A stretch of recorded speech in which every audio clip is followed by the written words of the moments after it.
Hey, what's up, y'all? Okay, I've had some folks asking for some advice on like how do I get back into sprinting.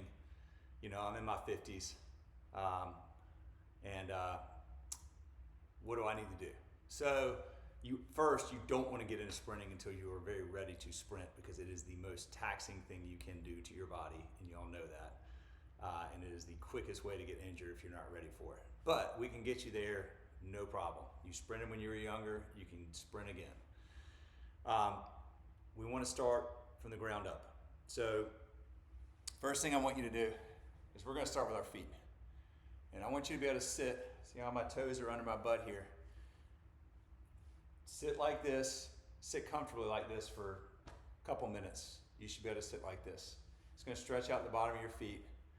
If this is really hard for you, that's telling you your feet are really tight and you have a problem. And you need to do this a lot until it's not hard. Lean back if you want. Like, just really get the bottom of those feet. Now, once you've done this for 30 seconds or a minute, if you're feeling like, okay, no problem, that's not a big deal, then put your feet like this and then sit right back on your heels. So I am sitting directly on my heels right now. You may feel the top of your feet and where your ankle, your foot, your ankle, and your shin all connect. You may feel that to be really tight. That tends to be the case for me. If I'm not doing these on a regular basis, which I have not been recently, I did them yesterday and it was a good reminder to me that I need to be doing these more often because that's really tight. So I might sit here today on Sunday and watch football or whatever and just sit like this for a while. But you need to get to where you can sit like this comfortably for a long time. If you can't, don't do anything else for now. Just let's work your feet. We're gonna go ground up. The other thing I would say about feet is we're always trying to make our feet comfortable with comfortable shoes and all this kind of stuff. I go barefoot every time I can.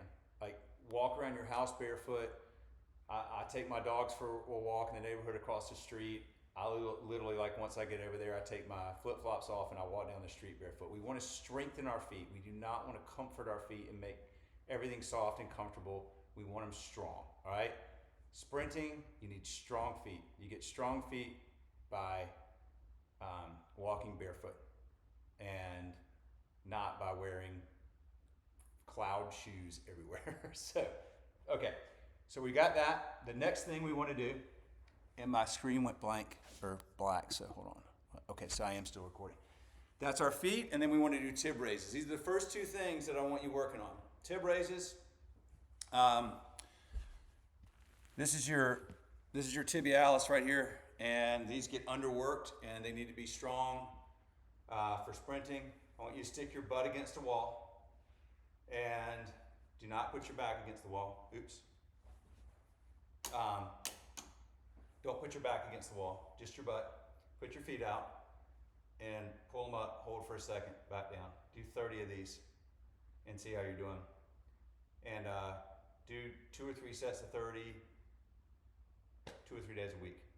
The closer you are to the wall, the easier it is. The further you are, the harder these are. So you want to get where you can kind of see what angle I'm at. You want to get to where you can do 30 of these.